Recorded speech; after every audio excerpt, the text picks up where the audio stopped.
Assalamualaikum. Welcome back to my channel. Lovely girls, how are you? Thank you so much for liking it. लाया बाजी बस वो जैसे current खाकर तेज तेज काम करने लगा। चाची ने भी खफीफ सा सलाम किया। वो उसी नरमी मगर संजीदगी से जवाब देकर राहदारी में आगे चलती गई और मील की फर्श से टकराती आवाज गूंजती गई। राहदारी के सामने बड़ा सा लिविंग रूम था। उसका आधा हिस्सा सोफों से आरास्ता टीवी लाउंज था, बाकी निस्फ में डाइनिंग टेबल बिछी थी। सरबराही कुर्सी की जगह पे एक नॉर्मल साहब व्हील चेयर पे बैठे हैरत नाक में जमाए अखबार देख रहे थे। वो दाएं हाथ की पहली कुर्सी पे आ बैठी, चीजें एक तरफ रखी, प्लेट उठाई, काउंटर उसमें रखा। आज घर कब आओगी? जल्दी आने की कोशिश करूंगी। वो बहुत ठहरे हुए नर्म अंदाज में बोल सकती और उसकी फिक्र एक रवानी में लबों से अदा होते थे और वो हमेशा बात खत्म करके सांस लिया करती थी। इसके बावजूद वाइट हाउस वाज़ेह और क्लियर होता था। जुमर, उन्होंने पुकारा। जुमर ने जवाब में सिर्फ कहा, कल की तारीख याद है तुम्हें? कोई क्रिकेट मैच था? जुमर ने उसे इत्मीनान से पूछा। नैपकिन को पॉट में बिछाया। शादी की सालगिरह थी, वो 25 साल का हो गया है। उसके हाथों की हरकत सुस्त हुई, फिर आंखों में साया सा लहराया।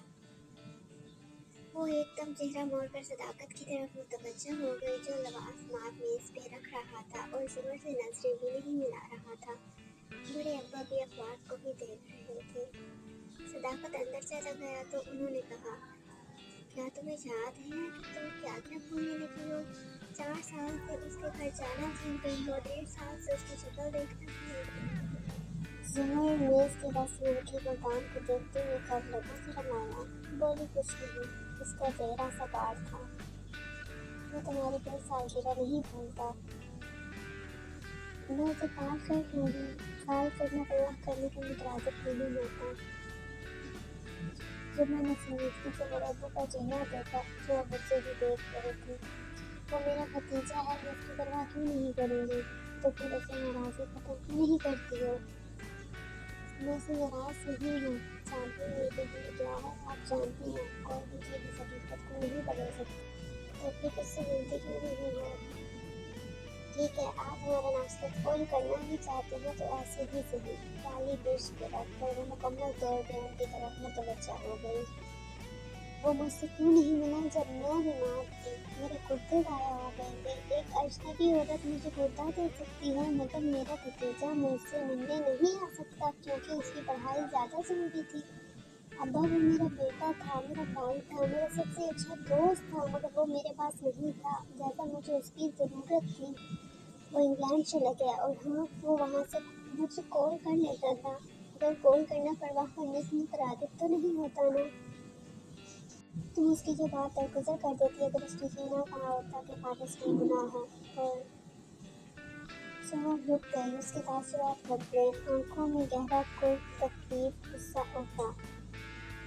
फारिस बाजी का नाम मेरे सामने मत लिया करें। उस शख्स ने मेरे साथ क्या किया आप भूल गए हो? तो मैं याद करा देती हूँ।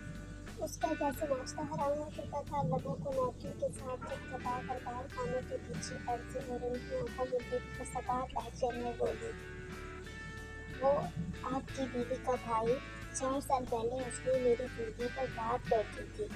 उसने अपनी बीवी और मुझे एक जगह बुलाकर हम दोनों को शूट कर दिया ताकि मैं असल टारगेट समझे जाऊँ।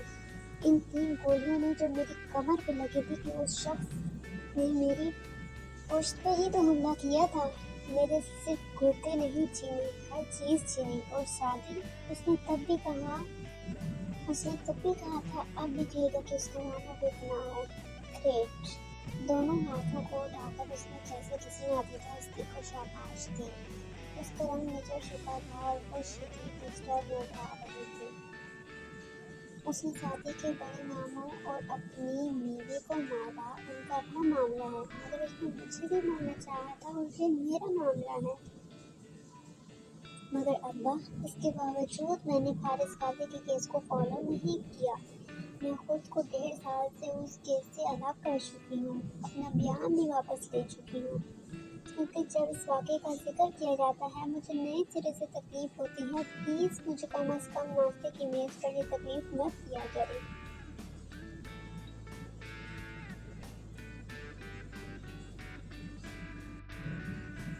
बहुत दुख से कहते हुए अपनी चीज़ें समेटती वो उठ खड़ी हुई।